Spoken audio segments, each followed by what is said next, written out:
मेरो कार्यकाल यो गत आर्थिक वर्षभरि सम्पूर्णतः कोभिड को पेन्डेमिक महामारी रहेको समय रह्यो।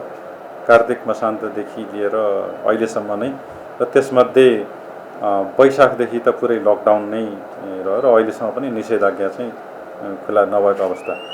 यो अवस्थामा प्राधिकरणले सर्वसाधारणलाई विद्युतको बारेमा कुनै कम्प्लेन आउन नदिने गरिकन काम गरिरह्यो। अरू सबै निकायहरू आफ्नो कार्यालय घरभित्र पसे होलान्, तर प्राधिकरणका कर्मचारीहरू चाहिँ लाइन बिग्रदा, ट्रान्सफर्मर बिग्रदा, यो पल्ट प्राकृतिक विपद पनि धेरै आएको थियो। हावाहुरी तुफानको बेलामा टावरहरू ढल्दा, बगाउँदा, बाढीले बगाउँदा पनि तत्कालै फिल्डमा खटिएर हामीले सेवाहरू पुर्याइरह्यौँ र त्योभन्दा अघिल्लो वर्ष 76-77 भन्दा पनि कम इन्टरप्सन हुने गरिकन हाम्रा डेटाहरूले प्रष्ट रूपमा देखाएको छ। यो अनुभूतिको हिसाबले हामीलाई बढी भयो जस्तो लागे तापनि तुलनात्मक हिसाबले त्योभन्दा अघिल्लो वर्षभन्दा कम समय चाहिँ हाम्रो कम रोकिएको छ र त्यसमा चाहिँ हाम्रो कर्मचारीहरूले धेरै मेहनत गर्नुभएको छ। यसको विषयमा त अब सर्वसाधारणले म भन्दा विद्युत प्राधिकरणलाई चाहिँ एउटा हौसला बढाउनै पर्छ उहाँहरूको जस्तो लाग्छ। यो चाहिँ कोभिडको महामारीको बिचमा पनि हामीले गरेको नियमित कार्यहरू चाहिँ हो। त्यसबाहेक यस वर्ष अब कोभिडकै कारणले अक्सिजन उद्योगहरूलाई र हस्पिटलहरूलाई नन इन्टरप्टेड पावर सप्लाई दिनको लागि फिडरहरू तत्काल त्यो जब अक्सिजनको आवश्यकता आइपरेपछि फिडरहरू बनाएर, प्यारलल फिडर बनाएर उहाँहरूलाई कुनै पनि समय बत्ती नजाने, सोसल मिडियाहरू म्याक्सिमम युटिलाइज गरेर उहाँहरूको बत्ती जानसाथ तुरन्तै हाम्रा मर्मत युनिटहरूलाई थाहा हुने र तुरन्तै चाहिँ सल्भ गरिदिने।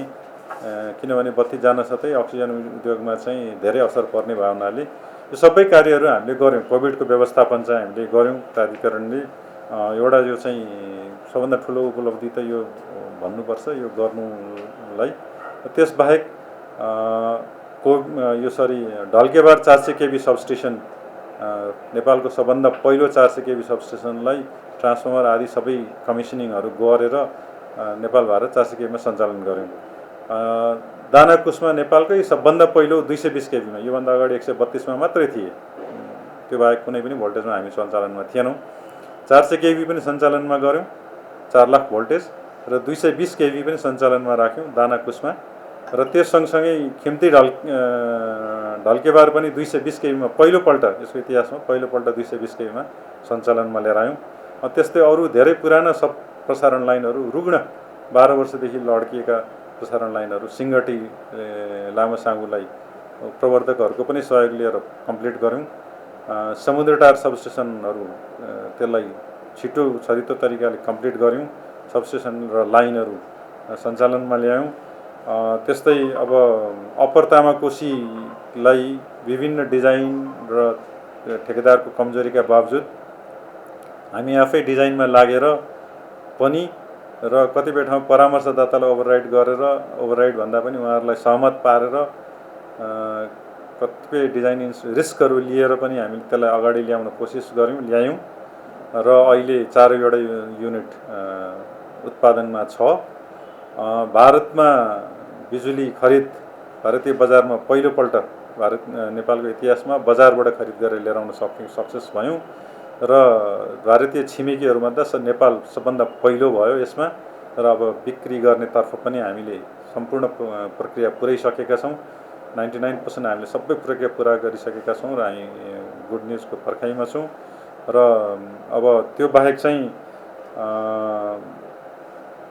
वितरण लाइनहरू देशभरि चाहिँ एक्सपेन्सन गर्ने काम कोभिडको महामारीले रोकिए तापनि हामीले पूर्ण विद्युतीकरण भएका जिल्लाहरू 13वटा थप्यौँ र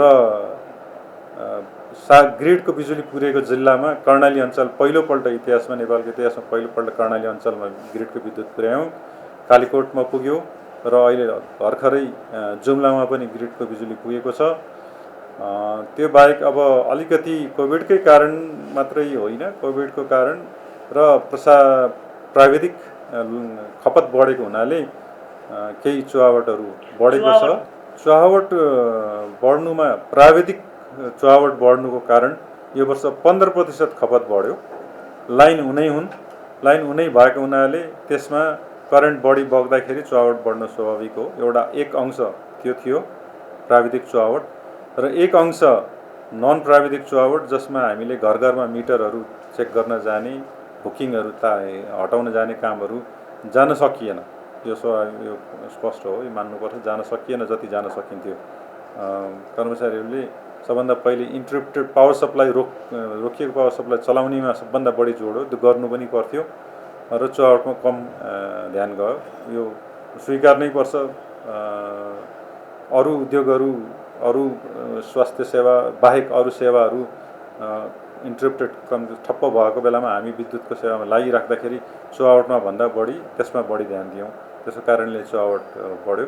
तर सम्पूर्ण चुहावट 1.6 करिब बढ्दाखेरि पनि हामीलाई 1 अरब 40 करोड जति चाहिँ हाम्रो नाफा घटेको त्यसका कारण हो भने मेन नाफा घटेको चाहिँ डेडिकेटेड महसुलमा हाम्रो यो पल्ट साउनदेखि डेडिकेटेड महसुल 0 भयो।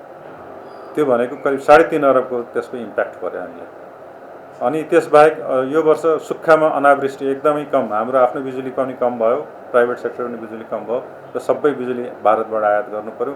60% जस्तो चाहिँ त्यो समयमा, जाडो समयमा हामीले भारतबाट आयात गरेर पनि जनतालाई चाहिँ बिजुली कम भएको आभास दिएनौँ। तिनै प्रसारण लाइन, तिनै पुराना वितरण प्रसारण लाइनमा त्यो बिजुली पुर्याउनु पनि एउटा प्राविधिक च्यालेन्ज हो। त्यो प्राविधिक च्यालेन्जलाई हामीले कसरी सल्भ गर्यौँ, त्यो हाइलाइट गरेर यो गर्यौँ त्यो गरेर नभनिकन हामीले त्यसलाई पुर्याएका छौँ। र अब अर्को वर्ष फेरि 10-15% बिजुली बढ्ने बेलामा चाहिँ अहिले गरेका वितरण प्रसारण लाइनका कामहरूले सहयोग पुर्याउनु छ।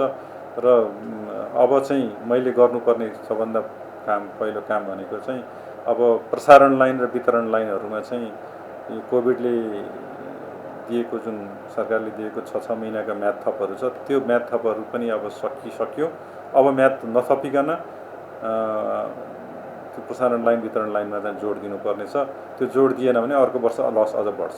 त्यो चाहिँ मलाई अब अरू कुनै जिम्मेवारीहरू दिन सकिन्छ कि भनेर सोध्नु भएको हो। त्यसमा अब मैले चाहिँ मेरो आवश्यकता महसुस गरेर सरकारले जहाँसुकै पठायो भने म तयार छु भनेको छ। त्यो के भने त्यो हिपोथेटिकल क्वेसन हो अहिलेलाई। त्यसको आवश्यकता त्योसँग आउँदैन होला, किनभने राम्रो काम गरिराखेछ भने त्यसलाई अब त्यसरी जानुपर्ने आवश्यकता छैन। तर आवश्यकता देखेर अन्यत्र खटाउन त जहिले पनि सक्छ भन्ने क्षमता अब मैले भनिराखेको छु। म सुरुको जागिर खाएको सुरुको दिनदेखि स्वावलम्बन इन्जिनियरिङमा चाहिँ आफूमै भर पर्ने, स्वदेशी इन्जिनियरिङमा भर पर्ने, विदेशी परामर्शदातामा भर नगर्ने भनेर सुरुको पहिलो दिनदेखि नै विदेशी टेक्निसियनहरूमा भर नपर्ने भनेर लागिराखेको। टेक्निकल एक्सलेन्स मेरो फिल्ड हो, स्ट्रङ फिल्ड हो।